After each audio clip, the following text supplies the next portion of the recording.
One introduction Rosep view the United States government was on track in the Biden administration to reduce the prices for both clean energy heat pumps and clean energy electric cars. Trump tariffs are expected to upset those plans to prevent future air pollution and prevent climate change. The United States government should, instead of certifying wood stoves as safe when they are not safe, go forward with regulations that ban wood stove use and direct government money for use of forest refuse only. For home building and furniture building, for just a few examples of use of forest products for non-burning uses, it is well known from scientific and medical research that wood burning is a substantial source of PM 2.5 emissions, yet the wood burning industry uses the scientifically debunked theory named carbon neutrality of wood burning to argue that wood burning replacing coal burning in industry, and in a trickle-down argument that wood burning should continue for home heating should continue. Presumably because it is called renewable, wood may be renewable in the sense that a tree can be planted in the place of a cut-down burned tree, but it takes centuries or decades for the newly planted tree to attain the stature of the cut-down burned tree. During those centuries or decades, photosynthesis, which converts CO2 to oxygen and so sequesters some carbon, will not take place at the same rate as photosynthesis was performed previously, and wood burning emits both CO2 and PM 2.5, and PM 2.5 is not absorbed by trees, so PM 2.5 is not diminished by planting a tree in the place of a cut-down and burned tree. In fact, a living tree closes its pores against the presence of PM 2.5 from nearby wood burning, just as humans hold their breath in the presence of PM 2.5 from nearby wood burning. And when a tree closes its pores, the level of photosynthesis that absorbs CO2 pollution goes down. Wood burning emits 90% PM 2.5 particulate matter of 2.5 micrometer size, the perfect size to infiltrate the human lungs, setting off a cascade of human health problems and early deaths. Contrary to many beliefs, wood burning emits 2.8 times the PM 2.5 as the fossil fuel coal burning, and wood burning emits 450 times the PM 2.5 as the fossil fuel natural gas burning. Replacing coal burning with wood burning creates more air pollution in the form of CO2 and PM 2.5 than coal burning. This emission data comes from testing the cleanest burning wood stove in the United Kingdom, the Eco-Design Wood Stove, and International Convention does not count the emissions from wood burning. The emissions from wood burning are erased from all countries around the world when calculating if each country has met its climate goals. This non-counting or erasure of wood burning emissions data from climate goals does not mean wood burning emissions do not exist. Rosep view purple air PM 2.5 monitors hanging from the eaves of the house of a near neighbor should be used to measure the level of PM 2.5 in the air hyperlocally in the yards of near neighbors of indoor residential wood burners. If PM 2.5 levels exceed World Health Organization standards of 5 micrograms per cubic meter annually, then that evidence of air pollution from wood burning should lead to the shutdown of that indoor residential wood burning appliance, one appliance at a time if necessary.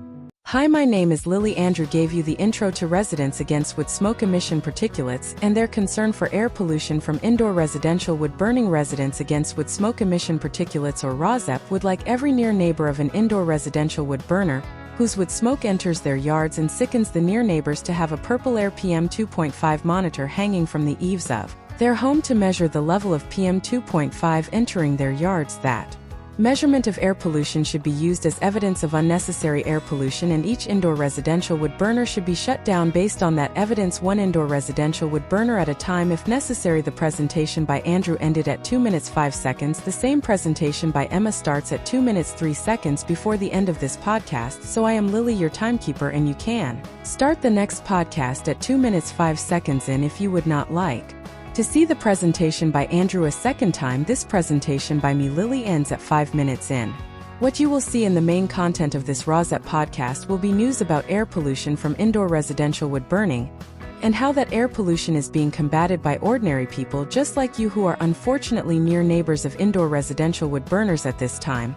There will also be news about unnecessary and highly polluting use of wood as fuel in industrial wood burners and preventable air pollution from wood burning wildfires. There will also be news about air pollution from PM 2.5 from gas-powered cars. There will also be news about airborne diseases which are also preventable with vaccines such as COVID-19 and measles and whooping cough, to name just a few. In 2025, Residents Against Wood Smoke Emission Particulates is also concerned with combating the Trump destruction of government funding for programs which protect human health through the Department of Health and Human Services, and Trump destruction of programs which fund the science and medical research plan to protect human health from preventable illnesses. Protecting human health is a patriotic act, and our defense against enemies is weakened if we are not as healthy as we can be. Heat pump rebates are now offered by the federal government, distributed through the eligible United States, are available in 2025, and are the best, cleanest, and now cheapest alternative to indoor residential wood burning if that burning is actually done to purportedly save money. Wind and solar as sources of the electricity that powers heat pumps and electric cars is also cheaper than burning wood. The adverse health effects that are caused by indoor residential wood burning also come at a cost to near neighbors, both in shortening and ending their lives, and in actual hospital, clinic, and funeral costs. Instead of being compensated monetarily, near neighbors should instead be able to achieve immediate relief by stopping indoor residential wood burning in their hyper-localized neighborhoods, which relief readings from purple air PM 2.5 monitors used as evidence of air pollution will help them achieve. Welcome to news about hopeful scientific and medical achievements that will also help us achieve the goal of clean air to breathe. Episode 57 DHT May 22, 2025 Human Health Threatened by Trump Defunding Science and Medicine. In Episode 57 DHT1A Human Health Threatened by Trump Defunding Science and Medicine 1B Kennedy Jr. Delaying COVID-19 Vaccines and Deliberately Focusing on Advising on Irrelevant Side Issues to South Africa Farmer Murder Toll Problem Has a Solution Suggested by South African President to Trump 3 Trump Budget Bill Passed 215 to 214 in House with 2 Republican representatives joining 212 Democrats to vote against it for Washington, D.C. Murders of 2 young Israeli embassy workers 5 Democratic representative age Issue 6 Canada Province of Alberta Separatism Push 7 Soviet Spies in Brazil 8 Pope Leo the 14th can be a liberal beacon as relief from Trump news main content. Headlines The New York Times May 22, 2025 1A Human Health Threatened by Trump Defunding Science and Medicine Funding Cuts Are Gut Punch for STEM Education Researchers The New York Times 1B1 Kennedy Jr. Delaying COVID-19 Vaccines and Deliberately Focusing on Advising on Irrelevant Side Issues Is There Really a Chronic Disease Epidemic? It is complicated The New York Times Kennedy and Trump to reveal Make America Healthy Again Report The New York Times Who is Calley means the Kennedy Health Advisor The New York Times 1B2 American breakfast cereals are becoming less healthy Study finds The New York Times 2 South Africa Farmer Murder Toll Problem Has a Solution Suggested by South African President to Trump South Africa wanted to talk trade then Trump turned down the lights The New York Times Trump casts himself as a protector of persecuted white people The New York Times Trump claimed a video showed burial sites of white farmers It did not The New York Times Trump lectures South African President in televised Oval Office confrontation The New York Times Trump budget bill passed 215 to 214 bill would give newborns $1,000 in Trump accounts The New York Times House passes the Trump domestic policy bill overcoming last-minute resistance The New York Times The House passed the Trump Megabill bond investors are worried The New York Times Trump administration live updates House passes bill to deliver the Trump domestic agenda The New York Times for Washington, D.C. Murders of 2 young Israeli embassy workers 2 Israeli embassy aides are fatally shot outside event in Washington The New York Times Washington, D.C. Murders of 2 young Israeli embassy workers Sarah Milgrim and Yaron Lischinsky were Israeli embassy workers killed in D.C. shooting The New York Times Washington, D.C. Murders of 2 young Israeli embassy workers What we know about the deadly shooting outside the Jewish Museum in D.C. The New York Times 5 Democratic representative age issue after Biden and Connolly Some Democrats wonder should age and term limits exist The New York Times 6 Canada Province of Alberta Separatism Push Roils Canada The New York Times 7 Soviet Spies in Brazil As the Soviet Union fell did the KGB leave behind a gift in Brazil The New York Times 8 Pope Leo the 14th can be a liberal beacon as relief from Trump news Chicago Suburb plans to acquire the Pope Leo the 14th childhood home The New York Times The Pope Leo Doctoral Dissertation Thoughts on Power and Authority The New York Times Opinion Pope Leo brings more than linguistic gifts He has cultural fluency The New York Times 1A Human Health Threatened by Trump Defunding Science and Medicine Funding Cuts Are a Gut Punch for STEM Education Researchers More than half of the National Science Foundation grants terminated since April fund programs that would help students train in science engineering and math accepted by raw separate brevity and clarity in relationship to residents against wood smoke emission particulates A 501c3 nonprofit organization The New York Times May 22, 2025 Change continues to ripple through the National Science Foundation as it tries to comply with the policies and priorities of the Trump administration but the branch of the agency that funds STEM education research is taking a disproportionate hit STEM education research focuses on improving how students from preschool to university are trained in science technology engineering and mathematics that encompasses everything from adopting better curriculums and teaching methods to changing the way schools and districts are run The defunding comes amid broader shifts in education that includes mass layoffs and hundreds of millions of dollars in cuts to various components of the Department of Education which Trump has tried to eliminate altogether The broader attack here is on evidence said an education researcher at the University of Colorado Boulder One potential outcome of defunding a large portion of STEM education research is that the work may become more concentrated at larger universities that are able to provide alternative sources of funding that is unfortunate as STEM education is often tailored to local and state level priorities. Researchers funded outside of the foundation STEM education Doctoral in physics, engineering, geoscience and more face less extreme cuts, but they too are concerned about the financial support and educational preparation of students in STEM, many of whom would lead the next generation of scientific discoveries. STEM and STEM education research need to grow hand in hand, and if we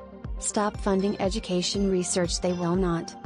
1B1 Kennedy Jr. delaying COVID-19 vaccines and deliberately focusing on advising on irrelevant side issues. Is there really a chronic disease epidemic?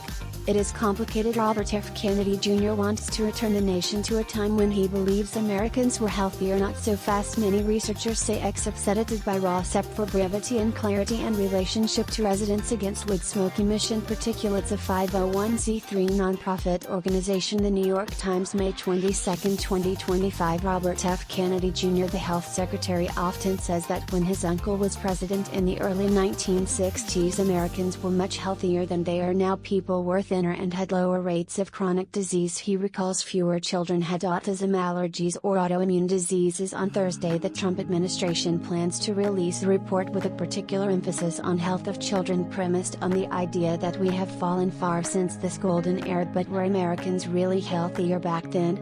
The U.S. population was much younger in the 1960s at the tail end of the baby boom, which complicates comparisons. Only 12.4% of the population was 65 or older in 1963 compared with 17.7% now. Rates of chronic diseases generally increase with age, but Americans must be doing something right. Life expectancy has increased. A child born today can expect to live almost a decade longer than a child born in 1960. That is partly because advances in medical care mean that conditions that were deadly decades ago can be kept in check for longer now. If RFK Jr. makes the statement that more people are dying of chronic diseases now than in the Jack Kennedy era, that is undoubtedly true. We have got twice as many people, and a much larger chunk are old folks who have much higher chronic disease rates. Does that mean we are doing worse than back then?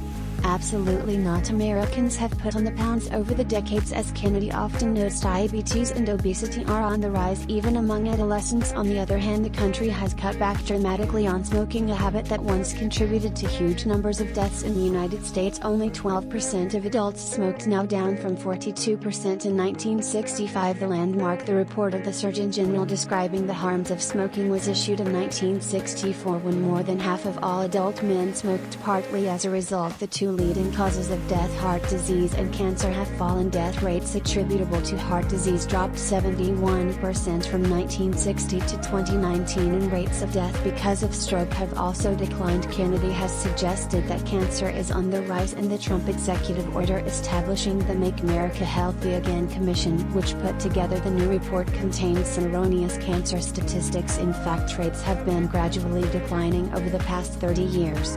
According to the National Cancer Institute, more on COVID-19 efforts to thwart therapies. The therapies a key to COVID vaccines hold great potential in treating several diseases, but some lawmakers want to ban them, and the government is cutting funding. We asked experts about how the technology works, its safety and its potential in medicine. Vaccine approvals. Health Secretary Robert F. Kennedy Jr. announced plans to require all new vaccines to be tested against placebos and to develop new vaccines without using innate technology, moves that raise questions about whether COVID boosters will be available in the fall. Gut issues. Why does COVID cause diarrhea, constipation, pain and bloating? Here are some suggestions for what to do about these conditions. Heart problems. One recent study found that a COVID infection doubled the risk of a major cardiovascular event for up to 3 years afterward. People who had severe infections were especially vulnerable. Paxlovid and long COVID. A new report suggested the drug might improve symptoms for some patients, but results were mixed. The order also asserted that the United States had the highest incidence rate of cancer among 204 countries. That is incorrect. The nation does not even rank in the top 5 unless non-melanoma skin cancers are included, in which case the United States ranks 4th after Australia, New Zealand and Denmark. These skin cancers are very common and not usually life-threatening, but it is true that rates of certain malignancies, particularly breast cancer and colorectal cancer, are rising among younger Americans. Rates of some childhood cancers have also increased, and yes, Americans could be faring better. Average life Expectancy is lower than in the European Union after a pandemic dip. Life expectancy inched back up to 78.4 years in 2023, a few years behind the average 81.4 years in the European Union (EU). Many of those countries offer national health insurance that covers citizens from cradle to grave. Universal access to health care may account for some of the difference. Kennedy is correct that the average American has gained weight. When you look at chronic disease, you are going to see that the diseases largely driven by cigarette smoking have declined since JFK was president. More jobs involved physical activity in 1960. According to the American Heart Association, physically active jobs account for just 20% of the workforce, now down from half in 1960. Americans also eat more meals in restaurants where diners often do not always know what went into the entree. According to the Agriculture Department, the percent of calories consumed outside the home rose almost 74% between the late 1970s and 2017's 2018. 6 in 10 Americans have at least one chronic disease and 4 in 10 have 2 chronic conditions or more, a higher rate than in the European Union, Canada or Australia. We end up spending more on healthcare as a share of the economy. As a result, we have among the highest number of hospitalizations from preventable causes and a high rate of preventable or avoidable deaths, many from chronic diseases. Kennedy has pointed to unhealthy diets, pesticides, food coloring and seed oils as the culprits. Recently, he has also begun targeting sugar-sweetened beverages, which are closely linked to the development of type 2 diabetes. Even apart from weight gain, yet the apparent increase in chronic disease rates is also driven to some extent by earlier detection. In the past, people often did not even know they had chronic conditions. We are diagnosing a lot more things and we are diagnosing them a lot earlier. Patients have their blood pressure taken at almost any encounter with a health provider, for example, and the threshold for treatment has been lowered over the years. A 1965 report recommended referrals for patients only when their systolic pressure exceeded 160. By 2017, treatment was recommended at a systolic pressure of 130 and diastolic pressure of 80. That does not mean that high blood pressure is more common, only that doctors have changed the definition of it. Obesity was not even defined as a disease until 2013. A study that compared patients in the United States with those in England and Wales reported that Americans were less likely to die of cancer and slightly less likely to die of COVID in 2023, but the cardiovascular death rate was 38% higher in the United States. The overdose death rate was more than 3 times higher. Deaths from car accidents were 6 times higher and the firearm death rate was 133 times higher. Many of these trends were documented by federal scientists who were dismissed in recent mass layoffs. The Chronic Disease Prevention Center at the Centers for Disease Control and Prevention was eliminated. Employees studying how to prevent gun violence were fired. The CDC Office on Smoking and Health was shuttered. 2. A South Africa farmer murder toll problem has a solution suggested by South African President Trump. Recep Ramaphosa suggested that Trump fund drones to deter criminal activity in South Africa. From the article headline, Trump claimed a social media video showed burial sites of white farmers. It did not. During the meeting with the President of South Africa, Trump played the video as evidence of racial persecution. Trump misrepresented the contents of the video. Recep interjects Trump, in other words, lied about the contents of the video. Excerpts edited by Recep for brevity and clarity in relationship to residents against wood smoke emission particulates. A 501c3 nonprofit organization. The New York Times, May 21, 2025. In a White House meeting on Wednesday, Trump showed President Cyril Ramaphosa of South Africa a social media video of a rural road lined with white crosses and hundreds of vehicles. Trump told Ramaphosa that the footage showed burial sites of over 1,000 white farmers in South Africa. The footage instead showed a memorial procession on September 5, 2020 near Newcastle, South Africa. The event, according to a local news website, was for a white farming couple in the area who the police said had been murdered in late August of that year. The crosses were planted in the days ahead of the event and were later removed. The misrepresentation of the footage took place during a stunning meeting in which Trump made false claims about a genocide against white farmers. Contrary to the Trump statements, the crosses are not grave sites for farmers and were not permanently placed along the road. Footage posted to social media before the remembrance event in early September 2020 shows people setting up the white crosses, and Google Street View images from 2023 indicate they have since been taken down. South Africa has an exceptionally high murder rate, but police statistics do not show that white South Africans or farmers are more vulnerable to violent crime than other people. The White House official did not comment on why Trump had characterized the video as showing burial sites. Elon Musk, who is originally from South Africa and is one of the Trump advisors, had posted the video on the social media site X at least twice before the meeting today. To be in a Wednesday meeting when Ramaphosa asked where the video was from, Trump said, "I mean, it is in South Africa." South Africa collides head-on with the Trump claims of white victimhood in a bruising Oval Office meeting. The plan of visitors to keep Trump from focusing on false accusations of white genocide backfired.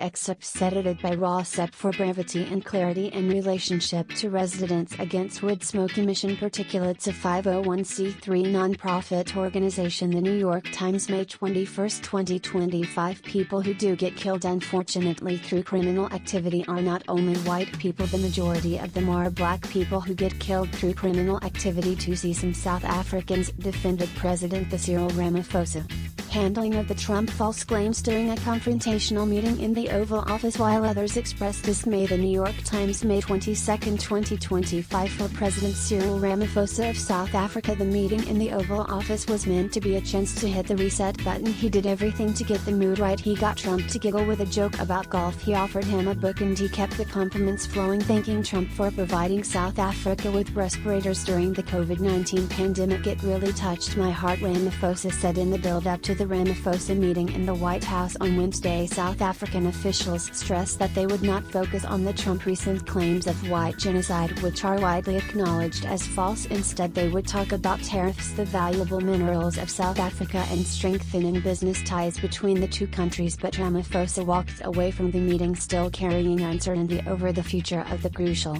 relationship of South Africa with the United States. His efforts to avoid the discussion of the so-called genocide and the recent arrival of 59 white South Africans labeled refugees by the Trump administration appeared to backfire. Ramaphosa sought to get reassurances from the White House that his country could continue to rely on the United States, its second-largest trading partner, as a market for South African goods and as a source of investment in the economy of South Africa. Ramaphosa had brought to the meeting to help dispel myths about white persecution, to reveal that his family used an electric fence for protection and that his mother has been the victim of an attack. "I do believe that there is doubt and disbelief in his head about all of this," Ramaphosa said. Ramaphosa said that his delegation had presented a framework of a trade deal to U.S. officials. The two sides held a working lunch following the Oval Office gathering, and Ramaphosa briefed journalists in a hotel ballroom afterward.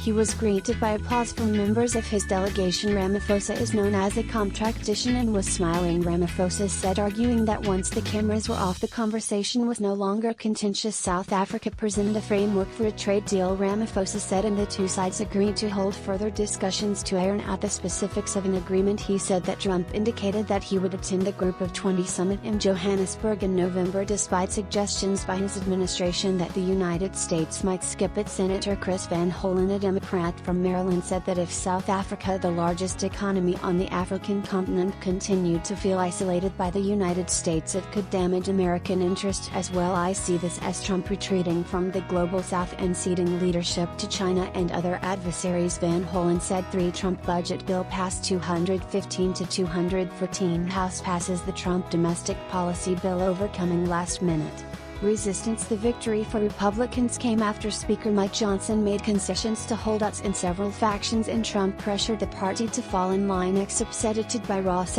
for brevity and clarity and relationship to residents against wood smoke emission particulates. A 501c3 nonprofit organization. The New York Times, May 22, 2025. The House early Thursday narrowly passed a wide-ranging bill to deliver the Trump domestic agenda after Speaker Mike Johnson put down several mini rebellions in Republican ranks to muzzle the legislation to its first major victory over unified Democratic opposition. The early morning vote was 215 to 214, mostly along party lines. The legislation would slash taxes, steer more money to the military and border security, and pay for some of this with cuts to Medicaid, food assistance, education and clean energy programs, adding significantly to federal deficits and to the ranks of the uninsured. Its passage was a crucial victory for what Trump and Republicans are calling the Big Beautiful Bill in the first step in their plan to push it through Congress over unified Democratic opposition using special rules that shield it from a Senate filibuster. The process has been fraught with problems given the GOP tiny margins of control in both chambers and rampant divisions within its ranks, and the measure is likely to face substantial obstacles in the Senate, where Republicans have far different ideas about what should be in the legislation and a more complicated set of rules for considering such bills. Johnson had haggled with Republicans from across the ideological spectrum who were demanding changes to the bill and refusing to lend their support. Just hours before the vote, he unveiled a series of concessions, including speeding up new work requirements for Medicaid, increasing the state and local tax deduction, and expanding a rollback of clean energy tax credits created by the Biden administration in the Inflation Reduction Act. Then he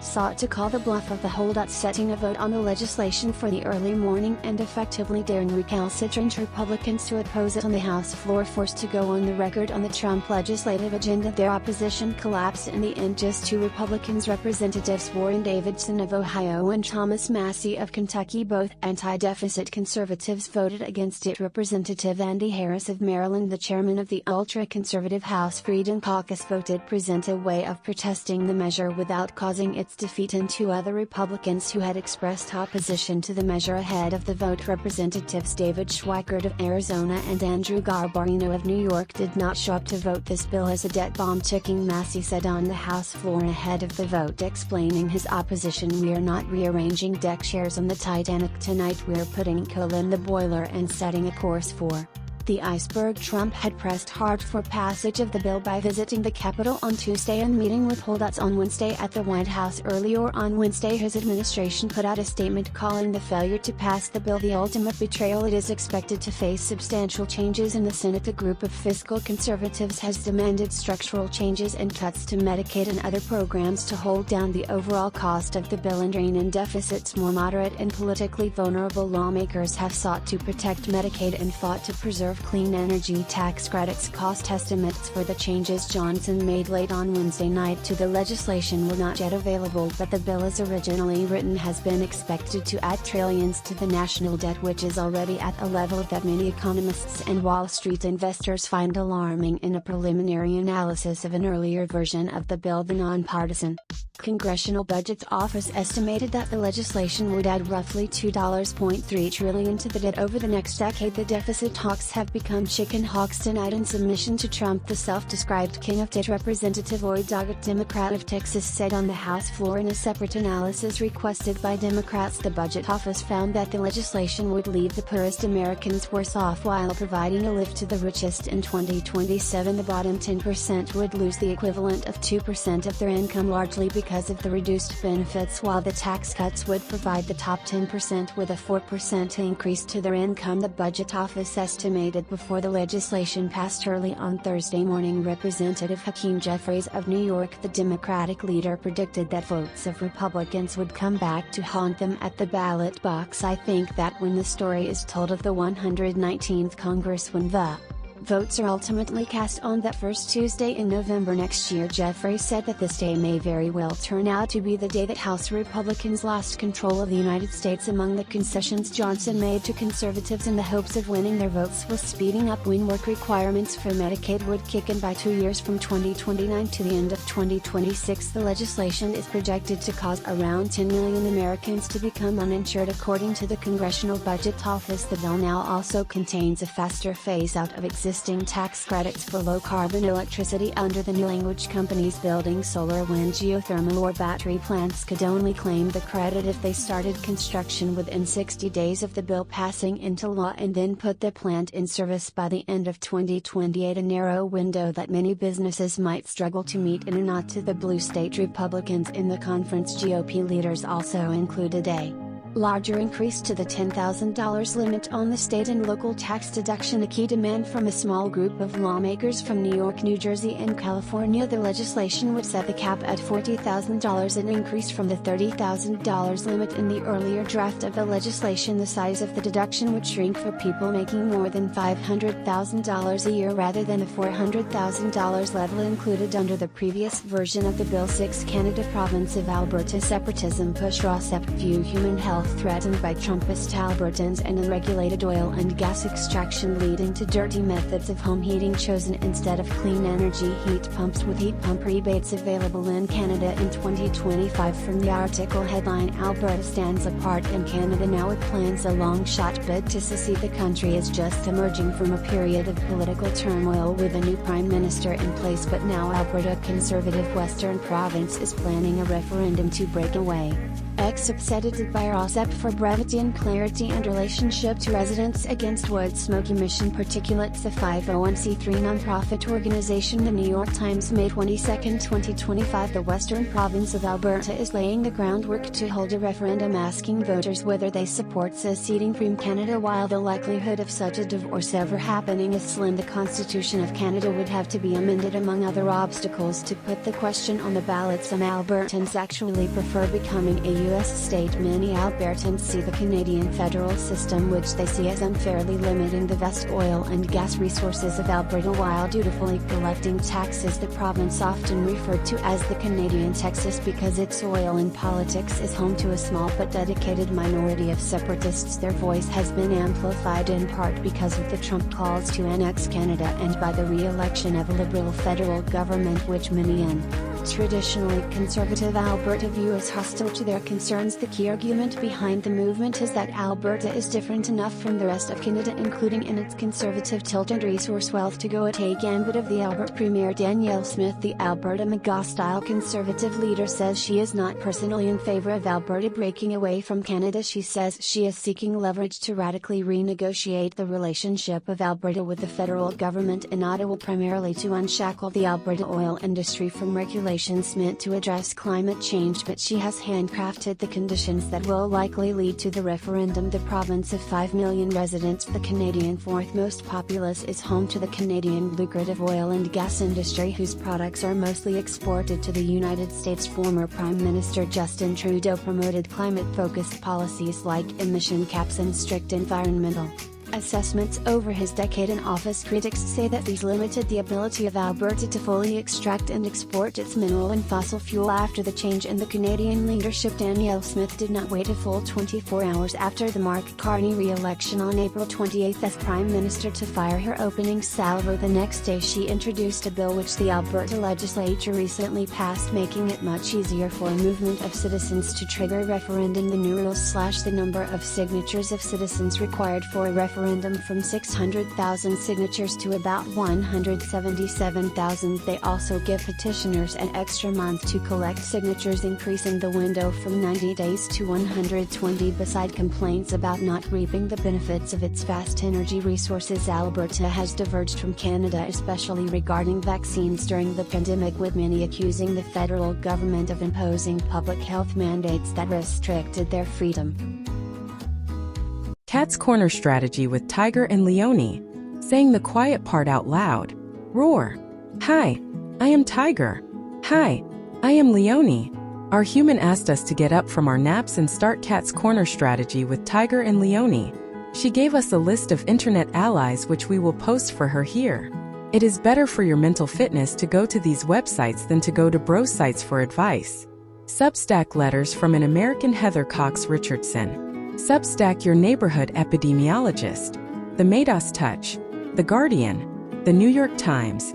One introduction. Rosep view. The United States government was on track in the Biden administration to reduce the prices for both clean energy heat pumps and clean energy electric cars. Trump tariffs are expected to upset those plans to prevent future air pollution and prevent climate change. The United States government should, instead of certifying wood stoves as safe when they are not safe, go forward with regulations that ban wood stove use and direct government money for use of forest refuse only. For home building and furniture building, for just a few examples of use of forest products for non-burning uses. It is well known from scientific and medical research that wood burning is a substantial source of PM 2.5 emissions, yet the wood burning industry uses the scientifically debunked theory named carbon neutrality of wood burning to argue that wood burning replacing coal burning in industry, and in a trickle-down argument that wood burning should continue for home heating should continue. Presumably because it is called renewable, wood may be renewable in the sense that a tree can be planted in the place of a cut-down burned tree.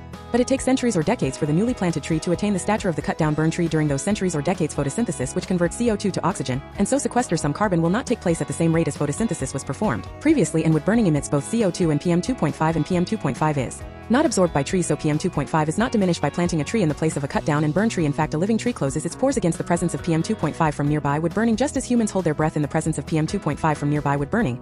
And when a tree closes its pores, the level of photosynthesis that absorbs CO2 pollution goes down. Wood burning emits 90% PM2.5 particulate matter of 2.5 micrometer size, the perfect size to infiltrate the human lungs, setting off a cascade of human health problems and early deaths. Contrary to many beliefs, wood burning emits 2.8 times the PM2.5 as the fossil fuel coal burning, and wood burning emits 450 times the PM2.5 as the fossil fuel natural gas burning. Replacing coal burning with wood burning creates more air pollution in the form of CO2 and PM2.5 than coal burning. This emission data comes from testing the cleanest burning wood stove in the United Kingdom, the Eco-Design Wood Stove. An international convention does not count the emissions from wood burning. The emissions from wood burning are erased from all countries around the world when calculating if each country has met its climate goals. This non-counting or erasure of wood burning emissions data from climate goals does not mean wood burning emissions do not exist. Rosette View Purple Air PM2.5 monitors hanging from the eaves of the house of a near neighbor should be used to measure the level of PM2.5 in the air hyperlocally in the yards of near neighbors of indoor residential wood burners. If PM2.5 levels exceed World Health Organization standards of 5 micrograms per cubic meter annually, then that evidence of air pollution from wood burning should lead to the shutdown of that indoor residential wood burning appliance, one appliance at a time if necessary.